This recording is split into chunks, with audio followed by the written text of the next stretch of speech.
तो चलिए, आजकल काफ़ी सारी चीज़ें मैं देख रहा हूँ कि लोगों में ना चिंता, डिप्रेशन, एनजाइटी बहुत ज़्यादा बढ़ती जा रही है।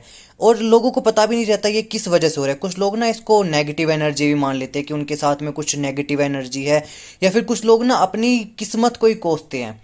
तो आज की इस वीडियो से आपको पता चल जाएगा कि क्या कहीं आपकी किस्मत में ही ये सब होना लिखा है, या फिर कोई नेगेटिव एनर्जी की वजह से ये सारी चीज़ें होती है। तो इस चीज़ का ध्यान रखना है आपने। छोटी सी चीज़ है, वीडियो को लास्ट तक देखिएगा। आपकी कुंडली के हिसाब से आप एनालाइज कर सकते हो कि क्या चीज़ सही है, क्या चीज़ गलत है। आपकी कुंडली में कहीं ये योग तो नहीं जो आपको मानसिक अशांति, चिंता, डिप्रेशन, एंजाइटी ये सारी चीज़ें दे रहे हैं। तो मैं हर्ष वशिष्ठ, आपका एस्ट्रो साथी, नवग्रह ज्योतिष चैनल मेरा ही है। आप इसको सब्सक्राइब कर लीजिएगा, नोटिफिकेशन बेल को दबा लीजिएगा। और अगर आपको कुछ भी डाउट आता है या फिर आप अपनी कुंडली का एनालाइज करवाना चाहते हो मुझसे, कुंडली एनालिसिस के लिए आप मुझे इंस्टाग्राम पर पॉजिटिव शर्मा 23 पर जाकर मैसेज कर सकते हैं। तो चलिए, सबसे पहली चीज आपको अपनी लग्न कुंडली खोल लेनी है। लग्न कुंडली में आपने सबसे पहले आपकी कुंडली में चंद्रमा देखना है। सबसे पहले आप देखोगे आपकी कुंडली का चंद्रमा, मून। अगर आपकी कुंडली में चंद्रमा जो है वो कृष्ण पक्ष का है, कृष्ण पक्ष में चंद्रमा को कभी बल नहीं मिलता, शुक्ल पक्ष में चंद्रमा को बहुत ज़्यादा बल मिलता है। तो पहले आपने चेक करना है कि चंद्रमा आपकी कुंडली में, देखो अगर मान लो सूर्य यहाँ पर है, सूर्य से बिल्कुल 7वें घर में चंद्रमा हो, या फिर सूर्य से इधर इधर इधर यहाँ तक में अगर यहाँ पर कहीं चंद्रमा बैठ जाए तो इसका मतलब वो शुक्ल पक्ष का होता है, कृष्ण पक्ष का नहीं होता। इस चीज़ का आपने ध्यान रखना है। दूसरी चीज क्या है कि यदि आपकी कुंडली में चंद्रमा कृष्ण पक्ष का है, पहली चीज तो आपने ये देख लेनी है कि अगर कृष्ण पक्ष का है तो कहीं ना कहीं आपको मानसिक अशांति जो है वो महसूस होगी ही होगी। दूसरी चीज, यदि आपकी कुंडली में चंद्रमा जो है वो नीच का हो जाए, यानी कि कहीं पर भी चंद्रमा बैठा हुआ है और वो 8 नंबर की गिनती पर बैठ जाए, तो ऐसे में चंद्रमा नीच का हो जाता है। कहा जाता है कि जिस इंसान की कुंडली में चंद्रमा नीच का होता है, ऐसे इंसान को कभी भी सेटिस्फैक्शन महसूस नहीं होता। यानी कि अगर वो बहुत अच्छा भी, उसकी ज़िंदगी में बहुत ज़्यादा खुशियां भी है, तो कहीं ना कहीं डीप डाउन उसको चिंता सताती है कि अगर ये खुशियां चली गई मेरी लाइफ से तो क्या होगा। ऐसा इंसान कभी भी उस पल को जी नहीं पाता अच्छे तरीके से। तीसरी चीज आपने क्या देखने की, यदि आपकी कुंडली के अंदर चंद्रमा के साथ में कहीं पर शनि, राहु या केतु, जैसे कि चंद्रमा है, चंद्रमा के साथ में कहीं शनि बैठ जाए, राहु बैठ जाए या केतु बैठ जाए, या फिर चंद्रमा के ऊपर इन 3 ग्रहों की दृष्टि पड़ जाए, तो भी आपके साथ में ये चीज़ें होंगी होंगी। जैसे कि मान लो शनि यहाँ पर बैठ गया, शनि की, या फिर मान लो शनि यहाँ पर बैठ गया, शनि की 1 2 3, शनि की तीसरी दृष्टि इस पर पड़ रही है। राहु यहाँ पर बैठ जाए, राहु की 7वीं दृष्टि इस पर पड़ रही है। केतु इसके साथ में बैठ जाए, तो ऐसा इंसान को मानसिक अशांति, चिंता, डिप्रेशन, और ऐसा इंसान तो पागल भी हो सकता है, मानसिक रोगी भी होगा। चंद्रमा, राहु, केतु में से किसी एक की भी दृष्टि पड़ जाएगी ना, तो भी ऐसा इंसान पर एंजाइटी, डिप्रेशन, ये सारी चीज़ें ऐसे इंसान के साथ में होंगी ही होंगी। तो इस चीज़ का थोड़ा सा आपको ध्यान रखना पड़ेगा। आपकी कुंडली जो है वो सारी चीज़ें देख लीजिए। यदि आपकी कुंडली में चंद्रमा जो है वो 6 8 12 में ना हो, यदि आपकी कुंडली में चंद्रमा 6ठे 8वें 12वें घर में ना हो और लग्न का मित्र हो, देखो आपको एक तो क्या क्या चीज़ चेक करनी है। लास्ट चीज़ में मैं आपको एक सजेशन दूंगा कि चंद्रमा के लिए आपको मोती पहनना चाहिए, ठीक है, और आपको चंद्रमा के लिए दान कर देना चाहिए। आपको कब मोती पहनना चाहिए इन सब चीज़ों को ठीक करने के लिए, और इन सब चीज़ों को ठीक करने के लिए आपको कब दान करना चाहिए। देखो, अगर आपकी कुंडली में चंद्रमा जो है वो 6ठे 8वें या 12वें घर में बैठता है ना, तो भी आपको मानसिक अशांति, डिप्रेशन, चिंता, एंजाइटी ये सारी चीज़ें देता है, ठीक है। अब आपको देखना है कि यदि आपकी कुंडली में, लग्न कुंडली चेक करनी है आपने, या तो कुंडली में ना, लग्न कुंडली में जो चंद्रमा है वो आपके 6ठे 8वें या 12वें घर में नहीं होना चाहिए, यहाँ यहाँ यहाँ नहीं बैठा हुआ होना चाहिए, ठीक है। और आपके लग्न का जो है वो मित्र हो जाए।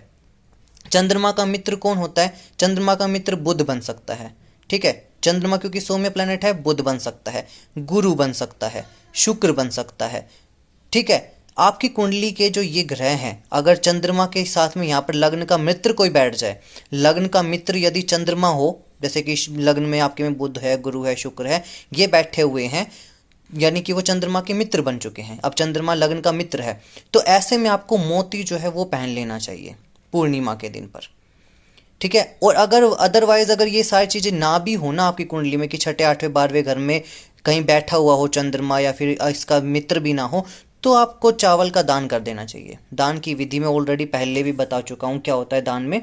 आपने अपने हाथ में चावल ले लेने हैं, थोड़ा सा अक्षत ले लेना है, सॉरी चावल ले लेने हैं, पानी ले लेना है, थोड़े से पुष्प ले लेने हैं, अपना नाम और गोत्र बोल देना है कि ये मेरा नाम है, ये मेरा गोत्र है, मेरी कुंडली में जो चंद्रमा के दुष्प्रभाव हैं उसको खत्म करने के लिए मैं ये दान करने जा रहा हूँ। आप दान करोगे अपने ही वजन जितना चावल जो है उसका आप दान करोगे, और जितना भी ये जल है वो सारा आपने उस सामान पर छोड़ देना है, चावल पर छोड़ देना है। फिर इसके बाद आप वो जाकर दान कर आ सकते हो मंदिर में। चंद्रमा का दान आप पंडिताइन को कर सकते हो या फिर मंदिर में किसी पंडित को कर सकते हो, आपके लिए वो सुटेबल रहेगा। इसके अलावा मानसिक अशांति, चिंता, डिप्रेशन का योग कब बन जाता है? जब चंद्रमा पाप कर्तरी में हो या फिर चतुर्थ भाव जो है वो पाप कर्तरी में हो। देखो जो पाप कर्तरी कैसे बनता है, देखो बताता हूं आपको।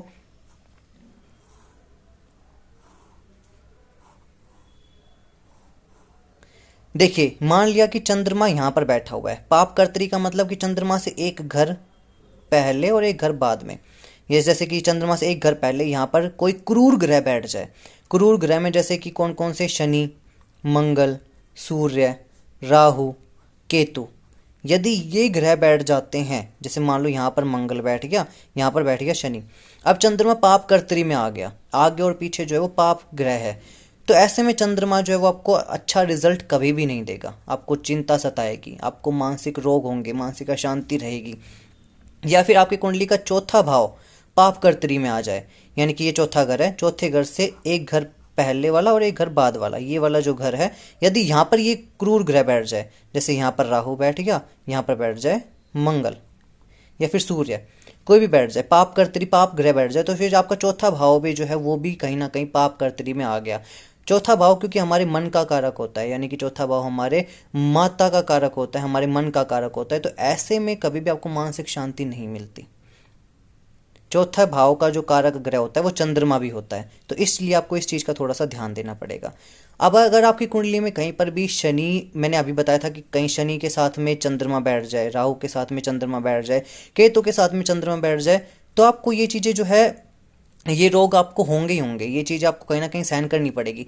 लेकिन आपको क्या चेक करना पड़ेगा? ऐसे में आपको आपका चंद्रमा भी चेक करना पड़ेगा। अगर आपका चंद्रमा बैठा हुआ है छठे, आठवें या 12वें घर में कहीं पर, शुक्ल पक्ष का चंद्रमा है, जो आपका चंद्रमा है वो कैसा है? कृष्ण पक्ष का है या शुक्ल पक्ष का है? अगर आपका कृष्ण पक्ष का चंद्रमा है तो आपको बहुत ज़्यादा दिक्कत देगा। शुक्ल पक्ष का है तो कहीं ना कहीं आपको बचा लेगा। 6, 8, 12 में नहीं है, और अगर ये योग बन रहे हैं, ये युति बन रही है, तो भी कहीं ना कहीं आप बच जाओगे। इसके अलावा चंद्रमा नीच राशि के अंदर नहीं होना चाहिए, यानी कि चंद्रमा 8 नंबर की गिनती में नहीं होना चाहिए। चंद्रमा पाप कर्तरी में नहीं होना चाहिए, यानी कि चंद्रमा के आगे पीछे कोई ग्रह नहीं होने चाहिए। ये चीज़ आपने कहीं ना कहीं देखनी है। चलित कुंडली आपने चेक करनी है, ये आपकी लग्न कुंडली से बताया था मैंने। आप अपनी की कुंडली में जब चलित कुंडली खोलोगे ना, वहां पर भी आपको कुछ चीजें दिखेंगी। यदि आपकी चलित कुंडली में भी चंद्रमा पर शनि, राहु या केतु का प्रभाव है, तो बहुत ही ज़्यादा डिस्टरबेंस की बात है, बहुत ज़्यादा दिक्कत की बात है। लग्न कुंडली में तो है ही है, अगर चलित कुंडली में भी ये सारी चीज़ें हैं तो कहीं ना ऐसा इंसान तो मानसिक रोगी भी बन सकता है। लग्न से चतुर्थ भाव में और चंद्रमा से चतुर्थ भाव में आपने जरूर देखना है कि कोई पाप ग्रह, नीच का ग्रह ना हो। लग्न कुंडली पर आ जाते हैं, लग्न कुंडली से चौथा ग्रह यहाँ पर इस वाले घर को देखना है, और चंद्रमा जहाँ पर बैठा हुआ है, मान लिया कि चंद्रमा यहाँ पर बैठा हुआ है या फिर यहाँ पर बैठा हुआ है चंद्रमा, चंद्रमा से चौथा घर 1, 2, 3, 4, इन वाले घर में लग्न से चौथा घर और चंद्रमा से चौथा घर आपने देखना है। यदि वहाँ पर कोई पाप ग्रह, ये सारे कौन से पाप ग्रह है, कोई नीच का ग्रह बैठ जाए, कोई भी ग्रह है अपनी राशि में नीच का होकर कहीं पर भी वो बैठ जाता है, तो ऐसा इंसान को भी कहीं ना कहीं डिप्रेशन, एंजाइटी और ये चिंताएं जो है वो सताती रहती है। अब आपने देखना है कि कोई भी वर्ग कुंडली देख लेते हैं, ठीक है, या फिर मेन, चलो आज आपको इतना ही समझाया जाएगा। अब बस आपको क्या करना है कि जब भी कभी भी आपकी कुंडली में ये योग बनते हैं या फिर ऐसा कुछ बनता है, तो आपको या तो मोती पहन लेना चाहिए। मोती मैंने बताया था कि कब पहनना है, कि चंद्रमा छठे, आठवें, 12वें घर में ना हो और लग्न का मित्र हो, तब आप मोती पहन सकते हो पूर्णिमा के दिन पर। और दान जो है वो आप कभी भी कर सकते हो, कोई भी कंडीशन हो उसमें आप दान तो कभी भी कर सकते हो। उम्मीद करता हूँ कि आपको ये वीडियो काफ़ी इन्फॉर्मेटिव लगी होगी। आजकल मैंने देखा था कि काफ़ी सारे लोगों के लिए ये एंजाइटी, डिप्रेशन, ये सारी चीज़ें बहुत ज़्यादा हो रही है। रात को नींद ना आना, रातों को देर तक जागना और गलत गलत विचार आना, गलत ख्याल आना, तो कहीं ना कहीं वो इसी वजह से ही होता है। तो आपको थोड़ा सा आपको ध्यान रखने की ज़रूरत है इस चीज़ को लेकर। वीडियो को सब्सक्राइब कर लीजिएगा, चैनल को, आपने वीडियो को लाइक करिएगा, चैनल को सब्सक्राइब करिएगा। मिलूंगा आपसे एक अलग वीडियो में एक नए टॉपिक के साथ में। तब तक के लिए जय श्री राम, जय बजरंगबली। ऐसे ही प्यार बनाकर रखिए। चाहते हो कि अगर मैं आपकी कुंडली का एनालिसिस करूँ तो आप मुझे इंस्टाग्राम पर जाकर मैसेज कर सकते हैं। जय श्री राम।